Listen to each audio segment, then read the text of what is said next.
Donc, moi, je suis Safi Isabelle Villeneuve. C'est moi qui a qui a conçu le projet, qui le produit et qui a fait la mise en lecture. Je vais vous lire les didascalies, c'est-à-dire les indications scéniques qui ont été rédigées par Pirandello lui-même. Parfois, il décrit le personnage, parfois, il décrit même son costume, mais je vais aussi vous nommer toutes les actions physiques et certains contextes pour qu'on vous suiviez bien le dialogue. Et maintenant, je laisse les acteurs et actrices se présenter et présenter leurs personnages. Bonjour, je suis Loïc D. et je lirai Luca Fazio. Bonjour, je suis Christian Arsenault et je lirai Leopoldo Paroni. Bonjour, je suis Luc Vallière et je lirai le premier rédacteur. Je suis Laurie Boisjoli, je lirai le deuxième rédacteur. Jean-Gabriel Lambert, je lirai le commis voyageur. Buongiorno, je suis Lisa Guilbeault et je lirai le troisième rédacteur et le quatrième.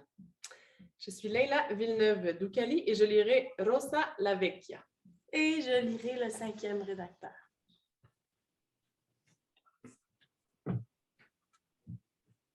Le cabinet de travail de Leopoldo Paroni, directeur du journal de la Voix du Peuple, de la petite ville de Costanova.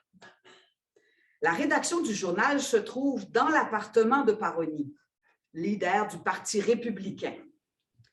Comme Paroni vit seul et méprise non seulement tout confort, mais encore, semble-t-il, la propreté la plus élémentaire, le mobilier vieux et branlant est couvert de poussière et de crasse. Partout, les traces du désordre le plus complet. Le bureau est encombré d'un monceau de paperasse. Sur les chaises, des piles de livres et de dossiers. Partout, des journaux jusqu'à terre. Une étagère remplie de livres rangés n'importe comment. Un mauvais canapé de cuir avec un oreiller blanc, sale, tout déchiré, d'où s'échappe la bourrure. La porte d'entrée est à gauche. Au fond, une porte vitrée qui donne dans la salle de rédaction du journal. Une autre porte à droite conduit à l'appartement privé de Paroni. C'est la nuit. Au lever du rideau, la table de travail dans l'ombre est à peine éclairée par la lumière de la salle du fond, diffusée à travers la vitre dépolie de la porte. Étendu sur le canapé, la tête appuyée sur le coussin, un châle de laine grise sur les épaules, sur la tête une casquette de voyage dont la longue visière est abaissée jusqu'au nez, Luca Fazio reste immobile dans l'obscurité. On ne s'aperçoit pas de sa présence. Dans une de ses mains squelettiques, cachée sous le châle, il tient un mouchoir roulé en boule. Il a 26 ans. Quand le cabinet de travail s'éclaire, on voit son visage creusé, blême, cadavérique, parsemé de quelques touffes de barbe. Petite moustache blonde, maigre et tombante. De temps à autre, il lutte sourdement contre une toux sèche qui finit par éclater.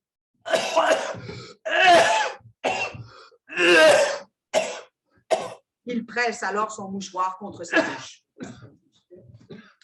De la salle de rédaction parviennent les vociférations de Paroni et des rédacteurs du journal. Et moi, je dis qu'il faut l'attaquer à fond. Oui, oui, parfaitement. L'attaquer. Très bien. Oui. Mais non, pas du tout. Tout à fait. Vous allez faire le jeu de Cappadonna. C'est juste. Non. C'est vrai. Mais non. Jamais de la C'est vie. réactionnaire. Cela ne viendra à l'idée de personne. Oui. Hein, nous suivons notre ligne de conduite, nous l'attaquons au nom de nos principes. Assez discuté à présent. Laissez-moi écrire mon article. Silence. Luca Fazio n'a pas bougé. La porte d'entrée à gauche s'entrouvre et une voix demande « Y a quelqu'un? On peut entrer? » Le commis voyageur, 40 ans, piémontais, entre timidement. Il n'y a personne. Luca, sans bouger, d'une voix caverneuse. Là-bas, dans la pièce du fond. Oh, pardon. C'est sans doute à M. Paroni que j'ai l'honneur de parler. Au fond, je vous dis, par là. Il montre la porte vitrée. Je peux entrer? Si ça vous fait plaisir. Le commis voyageur remonte vers la porte du fond, mais avant qu'il y soit arrivé, éclate de nouveau dans la salle de rédaction le tumulte d'une discussion auquel fait écho un autre tumulte plus éloigné. C'est une manifestation qui défile sur la place. Le commis voyageur s'arrête, perplexe. Écoutez, les voilà, Les voilà! la manifestation. C'est C'est la la Oh, manifestation. les misérables, les misérables, Oh, les Ah, misérables. les réactionnaires! Oh, réactionnaire aussi, oui. Il crie « Vive Cappadona !» Je vous l'avais bien dit. Et moi, je vous dis que c'est Guido Mazzarini qu'il faut supprimer. Je me moque de Cappadona. Le bruit qui monte de la place couvre un moment les cris de la salle de rédaction. Les manifestants en grand nombre passent en courant au cri de « Vive Cappadona !» à bas le commissaire préfectoral. Le bruit s'éloigne et l'on entend de nouveau les cris de la salle de rédaction. Les cochons, ce sont les ennemis de la ville. Les ennemis, oui. C'est Cappadona qui les paie. Oh oui, les paix, oui. Brusquement, deux rédacteurs, le chapeau sur la tête, le gourdin à la main, affairés, ouvrent la porte vitrée et se précipitent vers la sortie pour courir après la manifestation. Misérables. Il sort. Le troisième rédacteur se trouvant nez à nez avec le commis voyageur, lui hurle au visage. Ils osent crier « Vive Cappadona !» Il sort. Allez-y, allez-y tous. Je reste ici, j'ai à écrire. De la porte vitrée se précipitent, le chapeau sur la tête, 5 autres rédacteurs qui sortent en criant Les Les lâches. lâches, Les salauds sont pendus. L'un d'eux, se trouvant nez à nez avec le commis voyageur, lui hurle de nouveau au visage. Vous entendez? Vive Cappadona! Ils sortent tous. Du diable, si j'y comprends quelque chose. Dites-moi un peu, qu'est-ce qui arrive?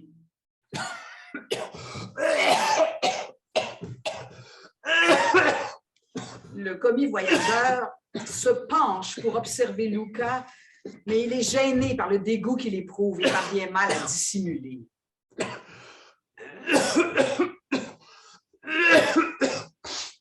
Cette odeur de pipe qu'ils ont tous, ça m'a suffoqué.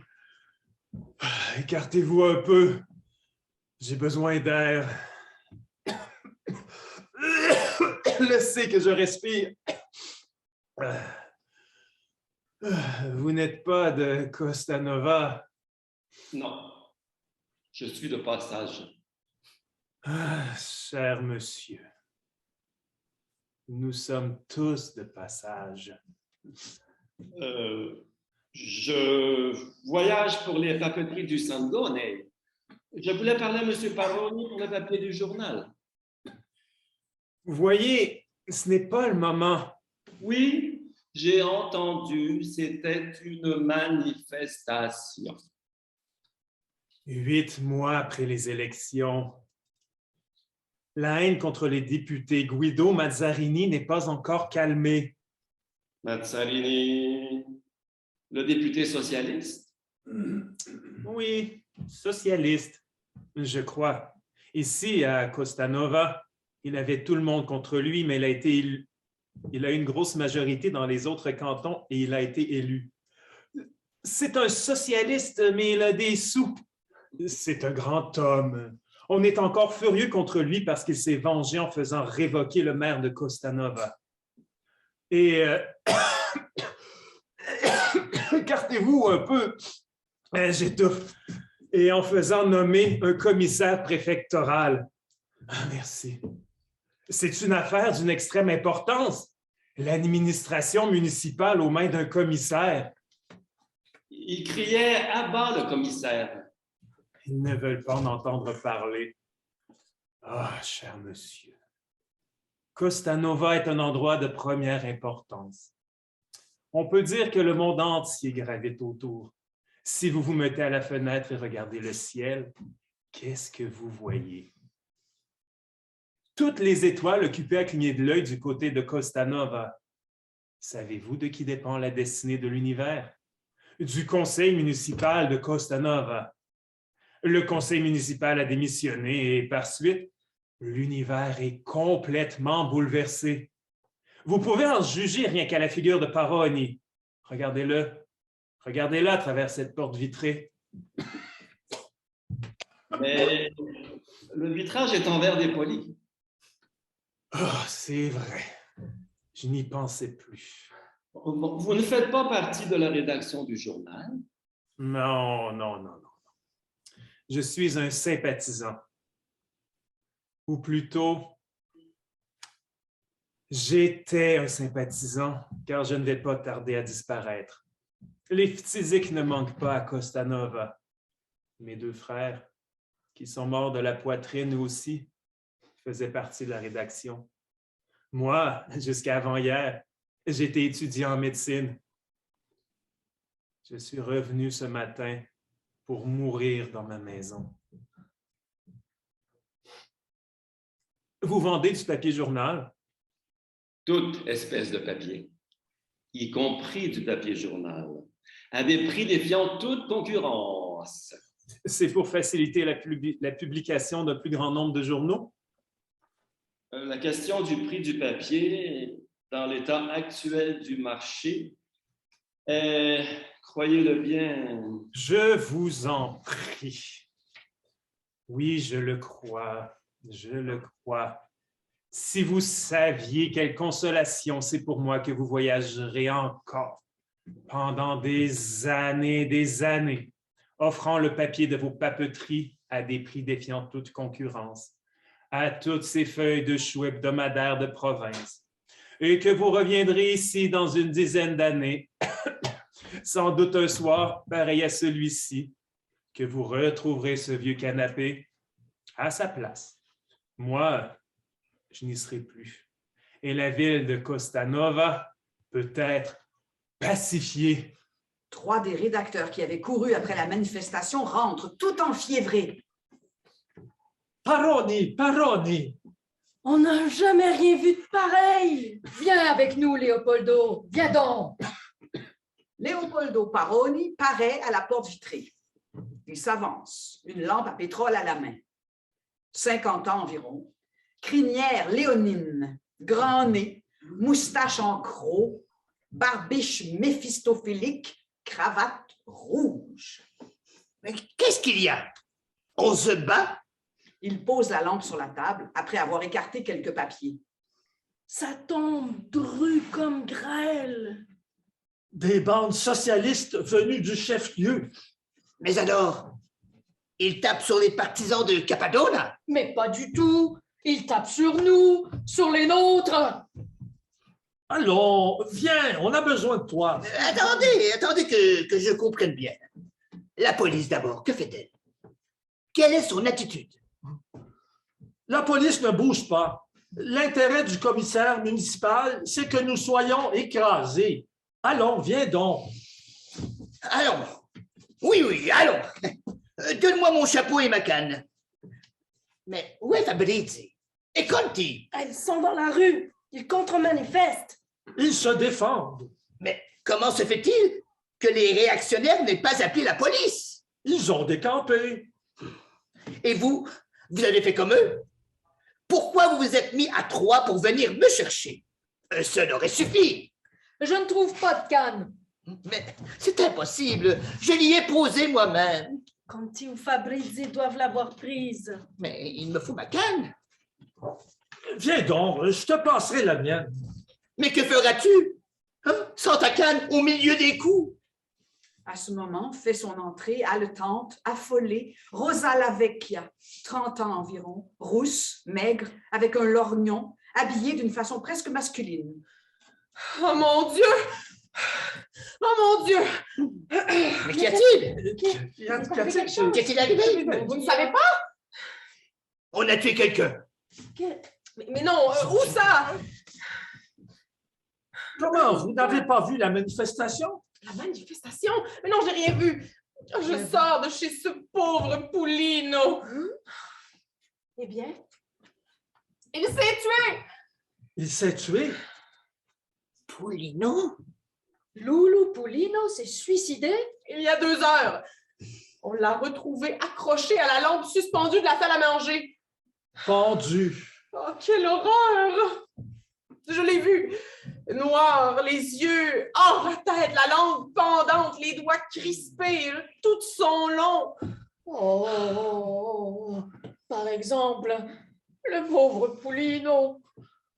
Pauvre garçon, il était condamné. Son mal n'était pas de ceux qui pardonnent. Oh, il a abrégé ses souffrances. Il ne tenait plus sur ses pattes. Eh bien, moi, je prétends que ce garçon qui ne savait que faire de sa vie a agi comme un imbécile. En faisant quoi? En se tuant? Pourquoi comme un imbécile? Ses jours étaient comptés. Ce n'était plus une vie. Précisément. Précisément. Nom de Dieu. Je lui aurais payé, moi, le voyage. Mais qu'est-ce que tu nous chantes? Quel voyage? Son voyage dans l'autre monde? Non. À Rome. Son voyage à Rome. Je lui aurais payé de bon cœur. Quand quelqu'un ne sait plus que faire de son existence, qu'il a décidé de se supprimer, on se donne le plaisir. Ah, le plaisir. Oh, c'est un plaisir que j'aurais savouré, moi. Le plaisir de faire au moins servir sa mort à quelque chose. Voyons, je suis malade. Je dois mourir demain.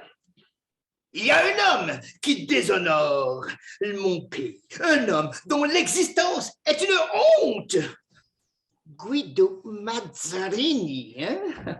Eh bien, je le tue et je me tue après. Voilà comment on agit. Et celui qui agit autrement est un imbécile. Oh, pauvre Poulino, il ne doit pas y avoir pensé. Comment a-t-il pu ne pas y penser? Ne vivait-il pas, il y a encore 2 heures, sous le poids de cette honte qui nous accable tous, qui déshonore le pays, qui empuantit l'air que nous respirons? Non, je lui aurais mis le revolver à la main. Je lui aurais payé le voyage. Il me semble m'y voir aller. Tue-le. Et tue-toi après. Imbécile. À ce moment, les 2 autres rédacteurs rentrent, exultants. Ça y est, on les a eus! Qu'est-ce qu'ils ont pris? La police est intervenue. Mais oui, mais quand tout était fini. Nos amis ont été magnifiques. Ils fonçaient comme des taureaux. Ouais, je vous assure que les matraques ont marché. Remarquant que son enthousiasme et celui de son compagnon restent sans écho, Mais qu'est-ce que vous avez? C'est ce pauvre Poulino. Mais Poulino n'a rien à voir. Il vient de se pendre. Loulou?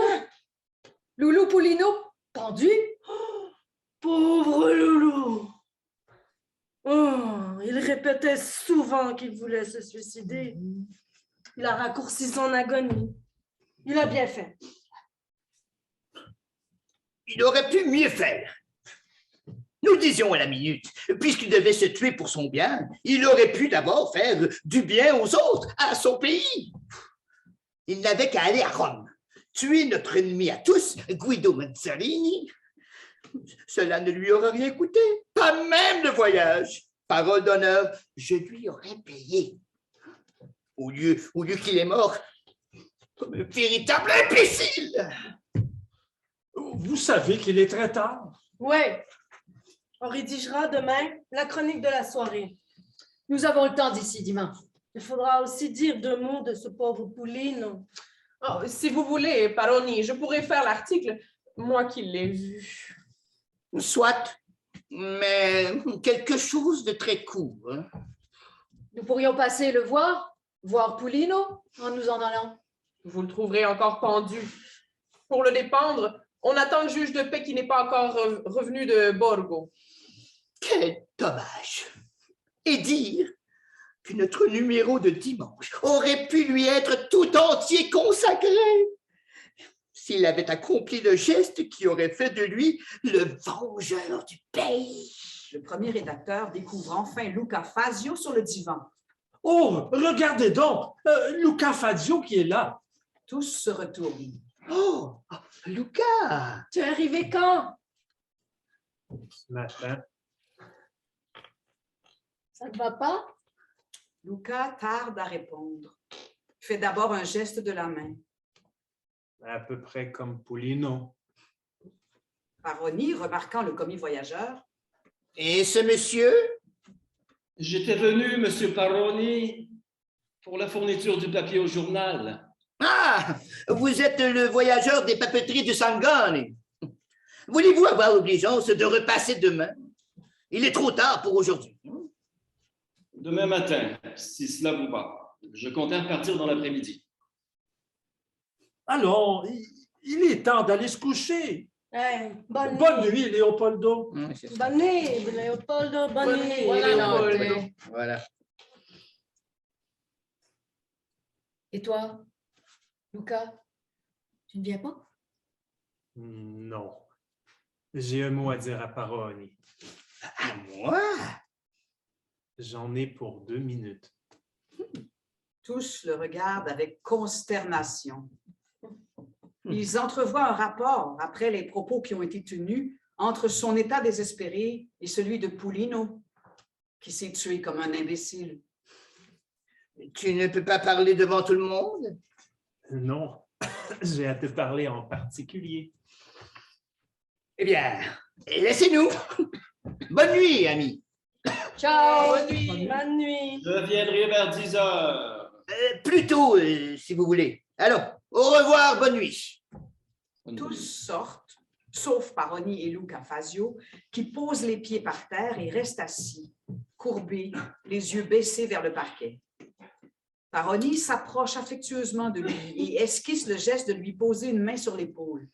Allons, mon cher Luca, mon cher ami. Non, écarte-toi. Mais pourquoi? Tu me fais tousser. Ça n'a pas l'air d'aller. Hein? Tu as mauvaise mine. Luca fait de la tête signe que oui. Ferme bien cette porte. Il montre de la tête la porte de gauche. Oui, tout de suite. Mets le verrou. Mais c'est inutile. Personne ne viendra nous déranger à cette heure-ci. Tu peux parler librement. Tout restera entre toi et moi. Ferme aussi cette porte-là. Il montre la porte vitrée. Mais pourquoi diable? Tu sais bien que je vis seul. Il n'est resté personne dans la salle de rédaction. Attends, je vais éteindre la lumière. Il va dans la pièce du fond. Tu ne sens pas cette odeur de pipe qui vient de là? Paroni entre dans la salle de rédaction, éteint la lampe qui est restée allumée et revient après avoir fermé la porte. Pendant ce temps, Luca Fazio s'est mis debout. Voilà qui est fait. Eh bien, je t'écoute. Écarte-toi, écarte-toi. Mais pourquoi? Tu crains de me passer ton mal? Je n'ai pas peur, tu sais. Tu n'as pas peur. Ne le dis pas trop vite. Mais enfin, de quoi s'agit-il? Assieds-toi donc. Non, je préfère rester debout. Tu viens de Rome? Oui, de Rome. Tu vois dans quel état je suis? J'avais quelques milliers de francs, je les ai mangés. J'ai juste gardé de quoi m'acheter. Il plonge sa main dans sa poche de son veston et en tire un gros revolver. Ce revolver! Paroni, à la vue de l'arme, pâlit et lève instinctivement les bras. Et là, il est chargé. Remarquant que Luca examine l'arme, Et Luca, est-ce qu'il est chargé? Il est chargé. Tu disais que tu n'avais pas peur. Non, mais si le malheur voulait... il fait un pas vers Luca pour lui enlever l'arme. Allons, pousse ça là. Je t'ai dit de ne pas approcher.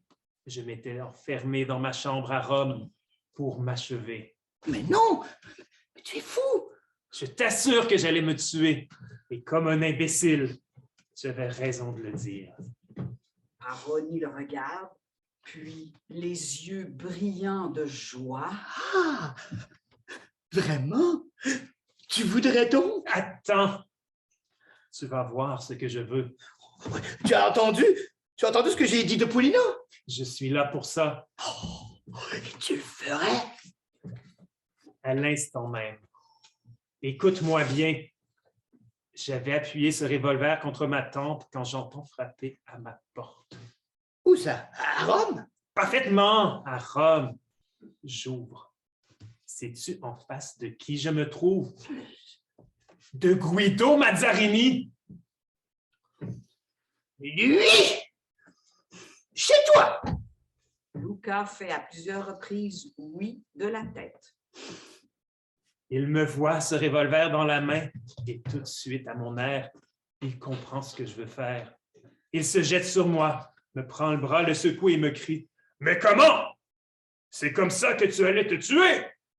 Mon pauvre Luca! Quel imbécile tu fais! Si tu veux faire ça, je te paie le voyage. Cours à Costanova et tue d'abord Leopoldo Paroni. » Paroni, attentif jusque-là à l'étrange et tragique déclaration, l'âme bouleversée par l'attente du suicide de Luca en sa présence, sent brusquement le terrain se dérober sous lui. Tu plaisantes? Luca recule d'un pas.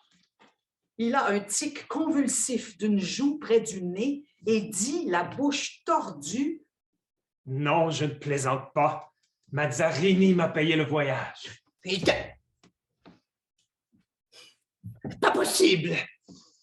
Et me voilà. Je vais d'abord te tuer, je me tuerai après. il lève le bras et vise. Paroni, atterré, les mains devant le visage, cherche à se soustraire à la visée en criant « Tu deviens fou! Non, Luca! Ne plaisante pas! Non, mais tu es fou! Pas un mouvement, je tire pour de bon! Voilà. Voilà.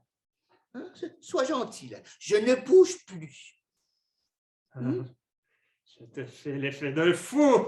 Tu me traites de fou à présent. Et tu traitais d'imbécile ce pauvre Poulino, parce qu'avant de se pendre, il n'était pas allé à Rome tuer Mazzarini. Mais ce n'est pas la même chose. Je ne suis pas Mazzarini. Pas la même chose.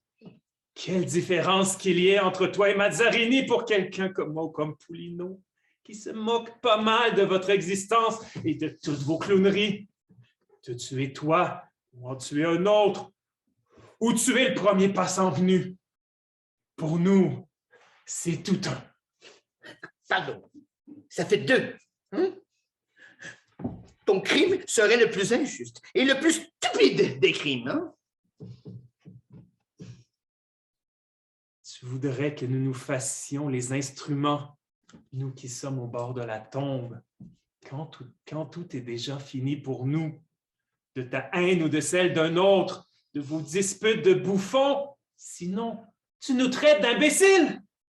Eh bien, je ne veux pas être un imbécile comme Poulino, et je vais te tuer. Il lève l'arme de nouveau et vise. Paroni, le conjurant, se contorsionnant pour sortir de l'axe du revolver. Je t'en prie! Luca, non! Mais qu'est-ce que tu fais? Oh, non, mais pourquoi? J'ai toujours été ton ami. Oh, par pitié! Dans les yeux de Luca passe en éclair la folle tentation de presser la détente. Ne bouge plus. Tais-toi. À genoux. À genoux. Me voilà.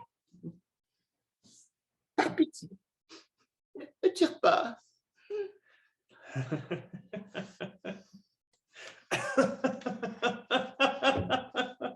Tu vois, quand quelqu'un ne sait plus que faire de sa vie. Bouffon. Sois tranquille, va. Je ne te tuerai pas. Lève-toi, mais n'approche pas. Paroni se lève. C'est une plaisanterie de mauvais goût. Tu sais, tu te l'es permise parce que tu étais armé, hein? Parfaitement. Et toi, Tu sues de peur parce que tu sais bien qu'il me coûterait bien peu de t'exécuter. Tu es libre penseur, hein? Athée, sans aucun doute. Sinon, tu n'aurais pas pu traiter Poulino d'imbécile. J'ai parlé comme j'ai fait parce que tu sais combien je souffre de la honte qui pèse sur Castanova. Très bien. Mais tu es aussi libre penseur. Tu ne peux le nier. Tu en fais profession de foi dans ton journal. Libre penseur. Je suppose que tu ne t'attends pas non plus à un châtiment ou à une récompense dans l'au-delà. Ah, non, alors. La chose la plus atroce pour moi serait de croire qu'il me faudra porter ailleurs le fardeau des expériences que j'ai dû subir pendant mes 26 années de vie. Tu vois bien que... Ah oui, que je pourrais agir à mon idée, te tuer comme si de rien n'était. Ce n'est pas la crainte de Dieu qui me retient. Mais je ne te tuerai pas. Et en ne te tuant pas, je ne me tiens pas pour un imbécile. J'ai pitié de toi, bouffon. Je te vois déjà, si tu savais, de si loin. Tu me sembles tout petit, tout gentil, un pauvre petit homme rouge à la valière. Mais je veux breveter ce que tu as de comique. Que dis-tu? Breveter. Prendre un brevet. J'en ai le droit sacré, parvenu comme je suis à la frontière de la vie et de la mort. Tu n'as pas le droit de te révolter. Assieds-toi là et écris. Du revolver, il lui indique la table de travail. Qu'est-ce qu'il faut que j'écrive? Tu parles sérieusement? Tout ce qu'il y a de plus sérieusement. Va t'asseoir et écris. Écrire quoi? Luca, dirigeant de nouveau son arme contre lui. Élève-toi et viens t'asseoir là, je te dis. Paroni, sous la menace de l'arme, va à la table. Mais encore? Assieds-toi et prends cette plume. La plume, tout de suite! Que faut-il que j'écrive? Ce que je te dicterai. En ce moment, tu files doux, mais je te connais. Demain, quand tu sauras que je me suis tué comme Poulino, tu relèveras la tête et tu te gueuleras pendant 3 heures au café que j'ai été un imbécile comme lui. Mais non! Mais quelle idée vas-tu te faire? C'est de l'enfantillage. Oh, je te connais. Je veux venger Poulino. Il ne s'agit pas de moi. Écris! Mais où veux-tu que j'écrive? N'importe où. Cette feuille de papier suffira. Mais quoi? 2 mots seulement. Une toute petite déclaration. Une petite déclaration à qui? À personne. Écris et voilà tout. C'est à cette seule condition que je t'épargne. Écris ou je te tue. Je vais écrire. Dicte. Je, sous-signé, regrette et me repens. Non mais voyons! De quoi veux-tu que je me repente? Luca, avec un sourire, approchant comme par jeu le revolver de la tempe de Paroni. Tu ne voudrais même pas te repentir. Paroni, tournant légèrement la tête pour regarder l'arme. Voyons un peu de quoi je dois me repentir. Je, sous-signé, regrette et me repens d'avoir traité Poulino d'imbécile. Ah, c'est de ça! C'est de ça. Continue. En présence de mes amis et camarades. Parce que Poulino, avant de se tuer, n'était pas allé à Rome tuer Mazzarini. C'est la pure vérité. Et je ne dis même pas que tu lui aurais payé le voyage. Tu as écrit? J'ai écrit. C'est tout. Non. Luca Fazio, avant de se tuer, Sérieusement? Tu veux te tuer?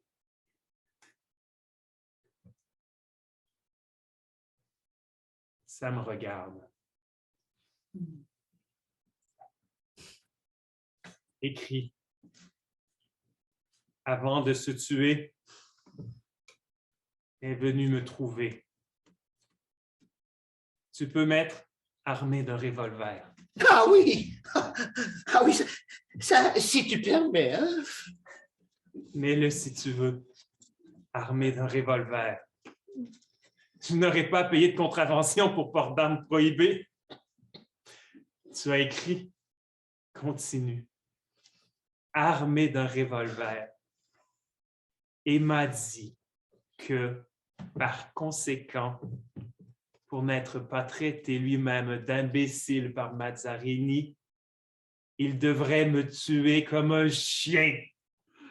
Il attend que Paroni ait fini d'écrire, puis demande. Tu as bien écrit, comme un chien. Bien. Point. À la ligne. Il pouvait le faire et il ne l'a pas fait par dégoût. Paroni lève la tête. Non, écrit, dégoût, et ajoute pitié. Voilà. Par dégoût et pitié de mon épouvante. Oh, ça! C'est la vérité. Parce que je suis armé, je te l'accorde. Non, non, mon cher. En ce moment, j'écris pour te faire plaisir. Parfait, alors, pour me faire plaisir, tu as écrit. J'ai écrit. J'ai écrit. Et en voilà assez, il me semble. Non, attends, la conclusion. Mais 2 mots encore pour conclure. qu'est-ce que tu veux conclure? Écrit. Il a suffi à Luca Fazio de m'entendre déclarer que le véritable imbécile, c'était moi. Ah, ça, non! Ça va trop loin! Que le véritable imbécile, c'était moi. Ta dignité, mon cher, sera mieux sauvegardée si tu ne lèves pas les yeux de ton papier que si tu considères cette arme qui te vise. Je t'ai dit que je voulais venger Paulino. Signe maintenant. Voilà qui est fait. C'est tout. Donne. Paroni lui tend le papier. Tiens. Mais que vas-tu en faire si tu veux te supprimer? Luca ne répond pas. Il achève de lire ce que Paroni a écrit. C'est parfait.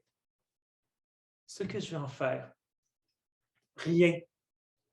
On trouvera demain ce papier sur moi. Il le plie en 4 et le met dans sa poche. Console-toi, Léopoldo, en pensant que je vais faire maintenant une chose un petit peu plus difficile que celle que tu viens de faire, toi. Ouvre-moi la porte. Paroni obéit. Bonne nuit. Rideau.